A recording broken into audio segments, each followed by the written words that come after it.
ശാന്തി. ഞാൻ ഒരു ശക്തിപുഞ്ചമാണ്. സർവശക്തിവാൻ ബാബയുടെ സന്താനം. മാസ്റ്റർ സർവശക്തിവാനാണ്. ഞാൻ എൻ്റെ ജീവിതത്തിൽ ഉയർന്ന പ്രാപ്തി ചെയ്യാൻ സഹനശീലതയുടെ ഗുണം ധാരണ ചെയ്തിരിക്കുന്നു.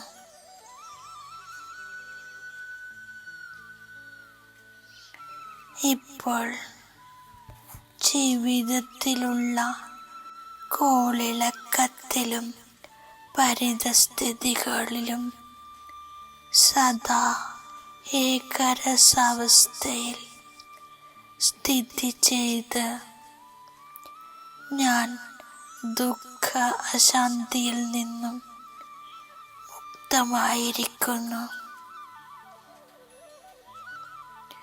വിഘ്നങ്ങളുണ്ടാകുമ്പോൾ ഭയപ്പെടുന്നില്ല, നിരാശനാകുന്നില്ല. ജ്ഞാനയോഗത്തിൻ്റെ ആഴത്തിലേക്ക് ചെന്ന് സഹനശീലതയുടെ ഗുണത്തിലൂടെ വിഘ്നജീതാകുന്നു. ബാബയോടും പരിവാരത്തോടും നിരന്തരം സ്നേഹമാണെങ്കിൽ അസാധാരണ ശക്തി പ്രാപ്തമാകുന്നു.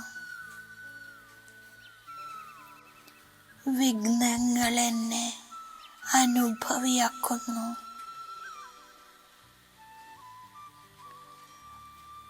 അസന്തുഷ്ടാത്മാക്കളെ സന്തുഷ്ടതയുടെ അനുഭവം ചെയ്യിക്കുന്നു.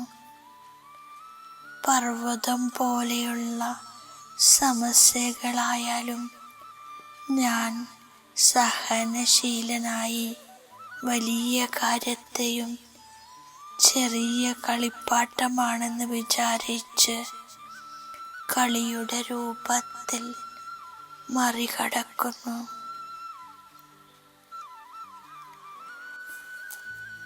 ഡ്രാമാനുസാരം വരുന്ന പരിതസ്ഥിതികളുടെ മുമ്പിൽ നത്തിങ് ന്യൂ ബിന്ദുവിട്ട് ഞാൻ സദാ മുന്നോട്ടു പോകുന്നു. ഓരോ പരിതസ്ഥിതിയിലും പ്രസന്നതയുടെ അനുഭവമുണ്ടാക്കുന്നു. കല്യാണകാരി ബാബ കൂടെയുണ്ട്. ഡ്രാമയും കല്യാണകാരിയാണ്. അപ്പോൾ ഒരു കാര്യത്തിലും എൻ്റെ അകല്യാണമുണ്ടാകില്ല. ഈ സ്മൃതിയിൽ സഹനശീലതയുടെ ഗുണം ധാരണ ചെയ്ത് ഞാൻ അജൽ അഡോൾ സ്ഥിതിയിലിരിക്കുന്നു. ഒരു ഫീലിങ്സിലും പെട്ടുപോകുന്നില്ല. മന്മനാഭവ മഹാമന്ത്രത്തിലൂടെ സർവ ദുഃഖങ്ങളും സമാപ്തമാക്കി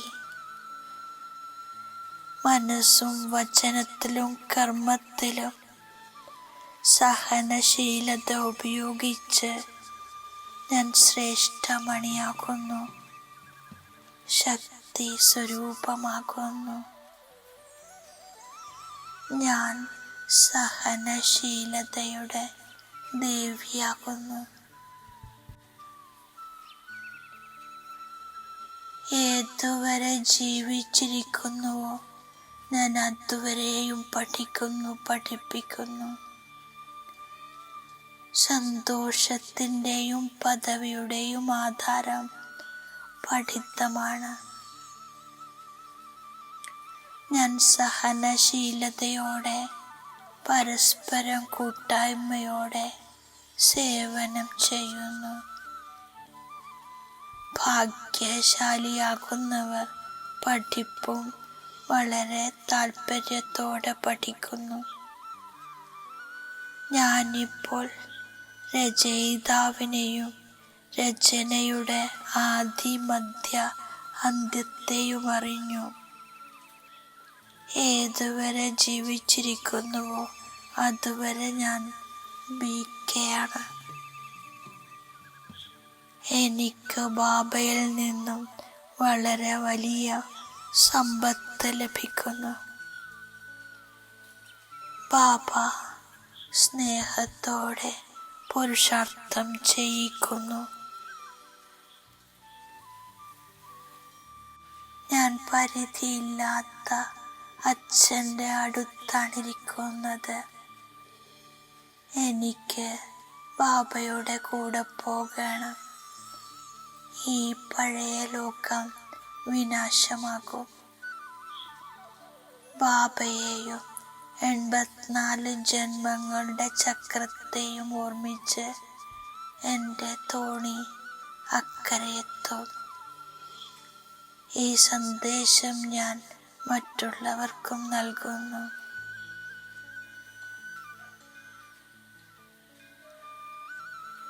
വൈകുന്നേരം മുഴുവൻ ദിവസത്തെയും കണക്കെടുക്കുന്നു. സേവനവും ചെയ്യുന്നു. പ്രധാനമായി ബാബയുടെ പരിചയം നൽകുന്നു. ഈ കണ്ണുകൾ കൊണ്ട് കാണുന്നതെല്ലാം നശിക്കും. പുതിയ ലോകത്തിൽ വളരെ കുറച്ചു പേർ മാത്രമേ ഉണ്ടാവുകയുള്ളൂ. ജ്ഞാനസാഗരനായ ബാബ എനിക്ക് ജ്ഞാനരത്നത്തിൻ്റെ സമ്പത്ത് നൽകുന്നു. ഞാൻ അഴുക്കിൽ മുങ്ങിക്കിടക്കുകയായിരുന്നു. ബാബ ഇപ്പോൾ അഴുക്കിൽ നിന്നും എടുത്ത് നല്ല പുഷ്പമാക്കി മാറ്റുന്നു. ഞാൻ ഈ ശരീരം ഉപേക്ഷിക്കും. ആത്മാവ് പവിത്രമായി മാറും.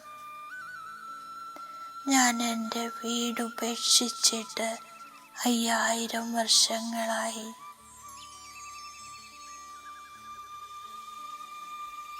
ബാബക്കല്ലാതെ മറ്റാർക്കും മുക്തി നൽകാൻ സാധ്യമല്ല.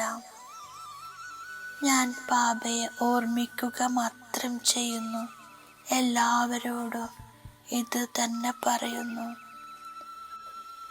എൻ്റെ പാർട്ട് ബാബയോടൊപ്പമാണ്. ഞാൻ ശ്രീമതമനുസരിച്ച് ബാബയുടെ ഓർമ്മയിലിരിക്കുന്നു. മറ്റുള്ളവരെയും തനിക്ക് സമാനമാക്കുന്നു.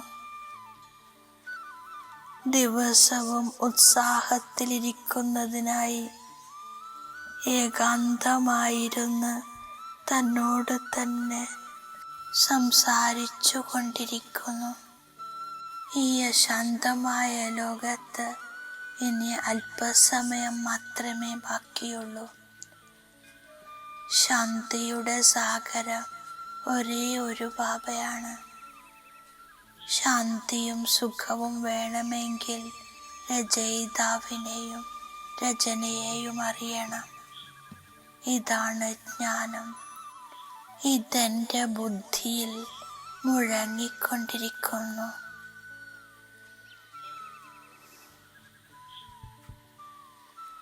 ഞാൻ ഏകാന്തമായിരുന്ന് സ്വയത്തോട് സംസാരിച്ച് ഉന്മേഷവാനാക്കുന്നു. ബാബയ്ക്ക് സമാനമാക്കുന്ന സേവനം ചെയ്യുന്നു.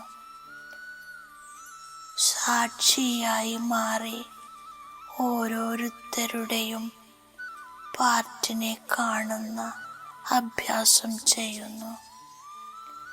ബാബയെ ഓർമ്മിച്ച് അവനവനെ നേരെയാക്കണം.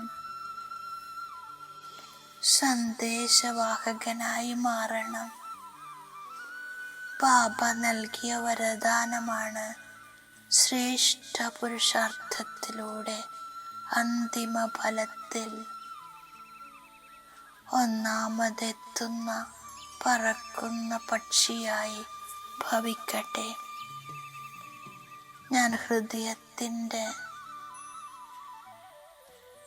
അവിനാശി വൈരാഗ്യത്തിലൂടെ കഴിഞ്ഞുപോയ കാര്യങ്ങളുടെ സംസ്കാരമാകുന്ന ബീജത്തെ കത്തിക്കുന്നു. സദാ ഈശ്വരീയ നിയമവും മര്യാദയും പാലിക്കുന്നതിൻ്റെ വ്രതമെടുക്കുന്നു. മനസ്സ് വാക്ക് സംബന്ധ സമ്പർക്കത്തിൽ നിരന്തരം മഹാദാനിയായി പുണ്യാത്മാവായി ദാനപുണ്യം ചെയ്യുന്നു. ശ്രേഷ്ഠ ഹൈജമ്പ് ചെയ്യുന്ന പുരുഷാർത്ഥം ചെയ്ത് പറക്കുന്ന പക്ഷിയായി അന്തിമ ഫലത്തിൽ ഒന്നാമതെത്താൻ സാധിക്കുന്നു. മനോഭാവത്തിലൂടെ വായുമണ്ഡലത്തെ ശക്തിശാലിയാക്കുന്നു. ഇതാണ് അന്തിമ പുരുഷാർത്ഥവും സേവനവും. ഓം ശാന്തി.